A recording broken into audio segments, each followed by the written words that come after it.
যখন আমরা একটা কোনো চ্যানেলের হয়ে কাজ করবেন, চ্যানেলের মধ্যে কিছু হচ্ছে রেস্ট্রিকশন থাকে যে আপনি ইনহাউস ক্যামেরাম্যান নিয়ে কাজ করতে হবে, ইনহাউস ক্যামেরা নিয়ে কাজ করতে হবে। অনেক সময় থাকে না যে একটা ফ্রিল্যান্স কাজ করতে গেলে ফ্রিল্যান্স ডিরেক্টর হচ্ছে যে পিক করতে পারে যে 10জন ক্যামেরাম্যান পিক করবে, 10জন বেস্ট ক্যামেরাম্যান পিক করছে। সো এখন যেহেতু আমি টিভি চ্যানেলে নাই, আমি একটা ওটিটি প্ল্যাটফর্মে আছি বঙ্গতে, আমরা সবগুলো রেন্টাল নিয়ে কাজ করছি এবং ম্যাক্সিমাম ইকুইপমেন্টগুলো। সো আমি ভালো মানুষকে নিয়ে পিক করতে পারছি। যেটা আমাদের বঙ্গর প্ল্যান আছে, আমরা সামনে আবার শার্ক ট্যাঙ্ক শুরু করবো, আরও আমাদের মাস্টার শেফ বা হচ্ছে মিনিট টু উইনিট এরকম টাইপ শুরু করা আছে। ইন্টারন্যাশনালি দর্শক যেমন ইউকের একটা শো দেখে বা আমেরিকার একটা শো দেখে যেই লুক অ্যান্ড ফিল পাবে, আমরা কাছাকাছি যাওয়ার চেষ্টা করব। বিগ বস টাইপসের পার্সপেক্টিভে একটা শো করা হয়েছিল অনেকদিন আগে, ওনার একটা চ্যানেল থেকে করেছিল, বাট আমরা চাইলেই স্ল্যাং ল্যাঙ্গুয়েজ ইউজ করতে পারি না বা এমন টাইপসের কথা বলতে পারি না যেটা হচ্ছে আমাদের ধর্মের বাইরে পড়ে। সো বিগ বস টাইপসের শো করতে গেলে আমাদের যেই অব্লিগেশনগুলো আমাদের বাংলাদেশের পার্সপেক্টিভে, আমাদের একটা মুসলিম কান্ট্রির পার্সপেক্টিভে কিছু চ্যালেঞ্জেস আছে, বাট করা সম্ভব আমাদের দেশে চাইলেও।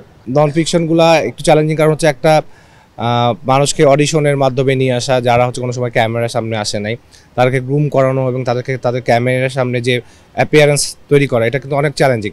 সো আমাদের বাংলাদেশের পার্সপেক্টিভে আমাদের দেশের ইসলামিক একটা কান্ট্রি, সো মানুষজন এত একটু শায় ফিল করে। অন্যান্য কান্ট্রির অডিয়েন্স বা অন্যান্য কান্ট্রির যারা পার্টিসিপেন্ট থাকে তারা কিন্তু অনেক লাইভলি কাজ করছে। একটা ফ্রাঞ্চাইজি শো কিনলে ওদের অনেকগুলো রিকোয়ারমেন্ট থাকে, সেই রিকোয়ারমেন্টগুলো ফিল আপ করা, যে সেটটা কেমন হচ্ছে, ফ্রেমিং কেমন হচ্ছে, লাইট কেমন হচ্ছে, ওদের কিছু ক্রাইটেরিয়া থাকে, ওগুলো আমাদের ফিল আপ করতে হয়। প্রত্যেকটা জায়গার যদি কম্বিনেশন থাকে এবং অনেক বেশি ব্রেন স্ট্রমিং করা হয়, তাহলে আশা করছি যে আমরাও হচ্ছে যে ইন্টারন্যাশনাল লেভেলে যে শোগুলো হচ্ছে ওই শোগুলোর একবারে কাছাকাছি যেতে পারবো।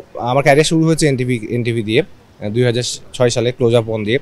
তারপর থেকে আমার অনেকগুলো বড় বড় রিয়েলিটি শো করা হয়েছে যেটা আমি ডিরেক্ট করছিলাম। আমি সবসময় চাইবো যে একটা কাজ করতে গেলে তার হচ্ছে কাজের প্রতি ক্ষুধা থাকতে হবে, যে ভালোবাসা থাকতে হবে এবং প্যাশন হতে হবে। একটা কাজ করতে গেলে অনেকগুলো ক্রু থাকে, অনেক মানুষ ইনভলভ থাকে এবং প্রত্যেকটা জায়গাতে সমানভাবে আপনাকে যত্ন নিতে হবে, ভালোবাসা থাকতে হবে।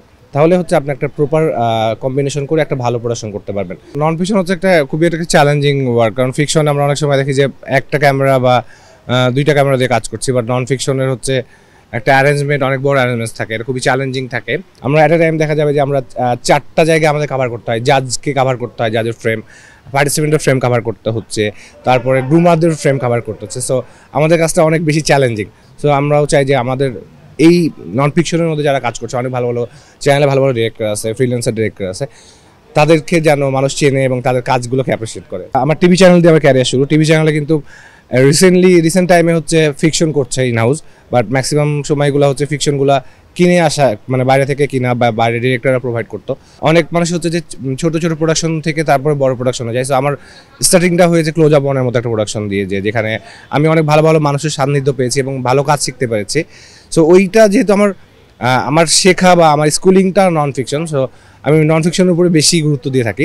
অনেকগুলো ইউনিভার্সিটিতেই হচ্ছে মিডিয়া নিয়ে পড়ানো হয়। সো যারা পড়ছেন তাদেরকে বলবো যে বেশি বেশি করে মুভি দেখতে, বেশি বেশি নাটক দেখতে, ডকুমেন্টারি দেখতে।